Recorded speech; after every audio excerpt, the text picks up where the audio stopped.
So, what comic book do I really love but think I should not have read right before going to bed because it messed up my dreams? I guess you'll have to watch the stack to find out.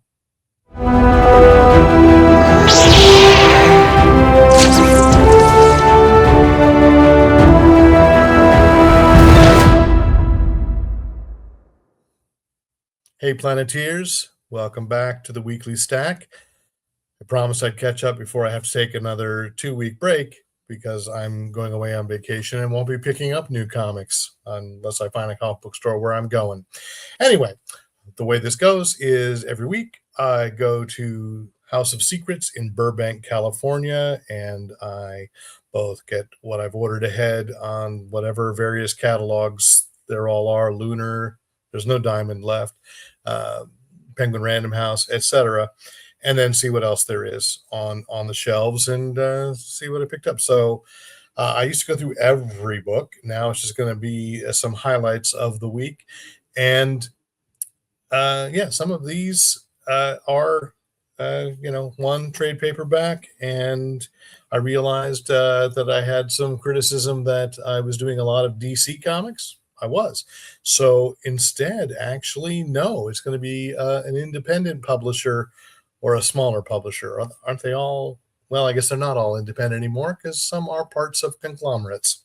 Anyway, so the one that messed me up, and this is actually a second printing, I believe, of this trade paperback, but from one of my growing favorite writers in comics right now, Dennis Camp, who's doing Absolute Martian Manhunter and was doing Ultimates, right, for Marvel. And so this is Assorted Crisis Events, which is by Dennis Camp, as I said, and Eric Zawadzki is the artist, and Jordi Belair is colorist, and Hassan Asmani Alao is letterer. So this is from Image Comics.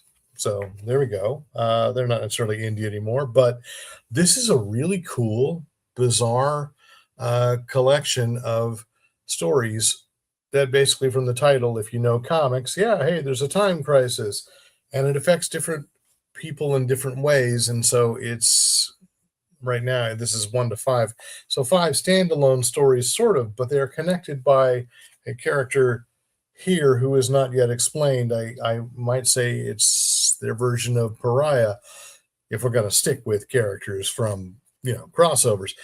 So time has gone wild, and Dennis Camp and Eric Zawadzki look at it from a lot of different ways. And yeah, it messed up my dreams because then I started dreaming about being in a time loop, which is one of the stories.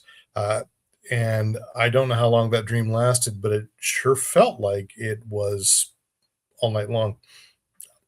And they say the dreams last like 10 seconds, maybe. Anyway, it felt like a lot longer than that. So there we go. Another one, which I predicted. Actually, let me go to one that was reprinted while a special came out. So this is from Bad Idea. So I picked up issues 1 and 2 of Ordained, which is by Robert Venditti, Trevor Hairsine, and others that I just am not even going to try to pronounce nor read because, my close-up vision is not great tonight. Maybe it'll be great tomorrow night, but I'm recording tonight. Anyway, so 2 issues of Ordained, which were reprints from Bad Idea. So good idea that Bad Idea is doing that, reprinting when it's popular. Because this has already sold to, I can't remember, maybe Lionsgate. It's like a priest. If a priest were John Wick, selling it short, but it's actually really good. And then Venditti and Hairsine released this week an Ordained special, The Machine. So it's a comic focusing on who I assume will be the main antagonist for the priest. And it's good. It's violent, but it's good. A strange, almost sense of morality to this beast that is the machine. And it's interesting. And I think I've probably said a few times, I don't necessarily like thinking in comics about like, ooh, what's the movie going to be like? But oh yeah, I read this, and I do want to say I saw, yes, immediately this is a movie, but when I said it was like John Wick, but it's really more like a priest. I hope Russell Crowe is not playing the priest, and I would like it to to be someone kind of surprising. I don't know. But what I liked was that there is a morality here. This is a devout Catholic priest with a violent past who is both trying to reconcile that, but not afraid to be violent when he absolutely has to be. So if John Wick had a religious background, I guess I don't know. Anyway, it was really fun. I really am looking forward to picking it up. And yeah, I missed the first two issues originally, and then I saw them on the stands this week. Saw that they were the reprints, but they were great. So there we go. And let me, quickly before I get to really my favorite tonight, that I wanted to talk about here. I have talked about number one, IDW's prequel, sort of sequel in the Smile franchise, film franchise, Smile for the Camera. And quite honestly, this was, as I think with the first issue, really disturbing that the world keeps just coming out and telling us that people suck, and in particular that women are treated poorly. And the open secret of what the modeling world has been like has, of course, been exposed quite grotesquely in the last few months. And whether or not you think things are being done about it, I kind of think they're not, and they should be. This is by Hannah Rose May, and the art is Miriana Paglia. The color is Dabia Kelly, and the design and lettering is Brian Kotek. Yeah, so you can tell my vision is not doing really well close up. It's getting later, but I wanted to get this done. Anyway, this was chilling. I mean, I picked it up. I pre-ordered Smile for the Camera because I liked the Smile films. I liked the second one better, Smile 2. And this is like, oh my gosh, this is even better than either one of those films. And I know it's a short film too, but I haven't seen that. Anyway, so this is a great continuation of the horror film franchise, uh, making even more of a social statement than I think Smile 2 did. Smile was just creepy. Smile 2 started to get into issues of fame, and Smile for the Camera is really getting into how horrible the modeling world is and how predatory it is maybe still, but using the smiling demon a bit as a metaphor of how women have been treated is yeah, this one you got to sit with. I'm down with that. So there were other things that I really liked, and I did pick up Planet of the Apes for this is the Fantastic Four, latest issue of Redcoat, Superman Unlimited, and of course the latest Batman, Absolute Batman, which features the Absolute Scarecrow, who is indeed creepy. We'll move on. But as I suspected, yeah, this is a week that books really just I bought books that disturbed me.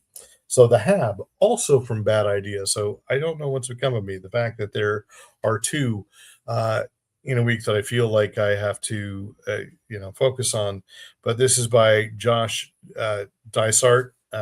David Lapham is the art in the backup. Bill Sienkiewicz and Jacob Phillips, or maybe Sean. I'm sorry, Sean Phillips, the father, do a backup. And the other thing that's kind of interesting realizing about the way Bad Idea is running books is that there are previews for preview pages of other stories in other Bad Idea books. And because I was reading Cul-de-sac, had a couple of preview stories for the Hab, and Ordained had a preview story of the Hab, and realize there are pages that aren't actually in this first issue.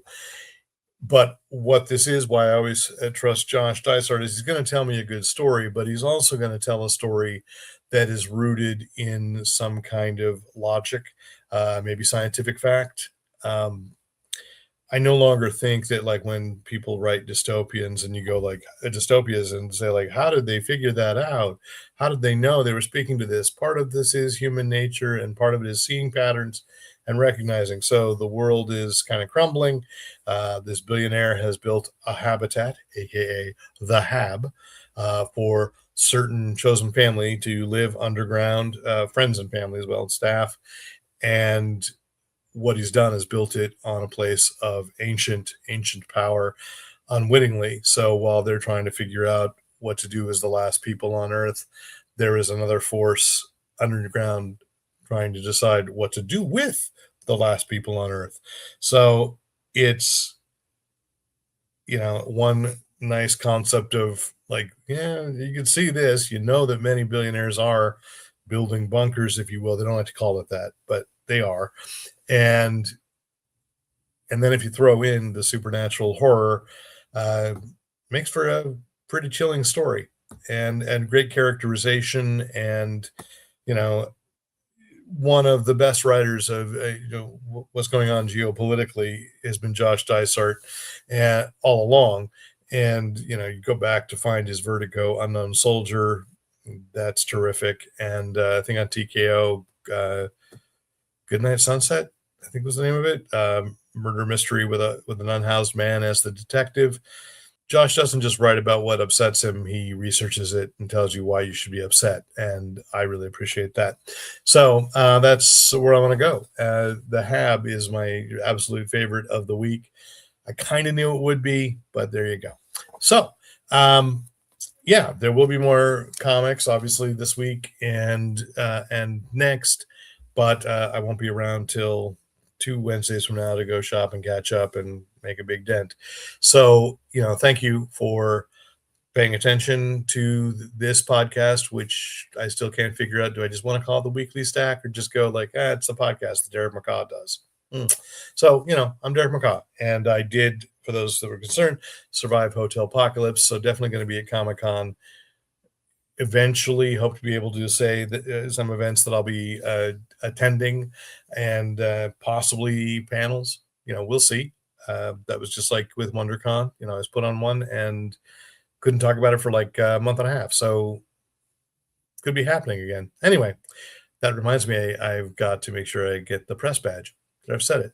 So thank you for sticking with me through this, and I hope you enjoy some of it. And as always, please let me know if there are books that you think I should be reading. Every week I go and I see all the different Spawn titles, and I go, I should probably check that out. But as people say, where do you jump in? And I'm sure that there are plenty of jumping on spots, and I've just not found that moment of like, okay, this is where I grab for the ring on the merry-go-round. How many different metaphors can I just like cram together here? Anyway, so that's it. And thank you all, and I will see you in a couple of weeks. Talk back to me, absolutely, politely, of course. I'll try as well. And till we see each other again, use your powers for good.